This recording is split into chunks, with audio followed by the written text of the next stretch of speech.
આવી ગયા. એ કેવો આવે છે? તો ઈ સેવ ને પેંડા લેવા જ આવ્યા છે. બોલ ક્યાં કેટલી સેવ આપું અને કેટલા પેંડા આપું?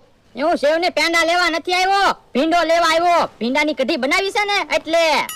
તો પણ તમારે રાયતું નથી બનાવવું? બનાવવાનું છે ને, તો રાયતું બનાવવા સેવ લઈ જાઓ. શું ભાવ છે સેવ નો?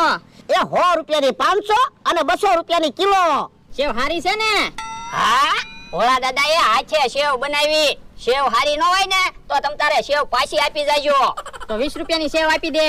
એ હારું. કે હા પાછો બધાને કહેજે એની રાયતાની સેવ અને પેંડા 20 સીવી.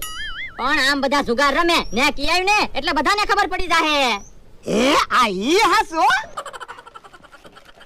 લ્યા કે હા કાકા સેવ. ભોળા દાદા હું તો શું કહું, જુગાર રમે ને ત્યાં હું પેંડા વેચવા વયો જાઉં.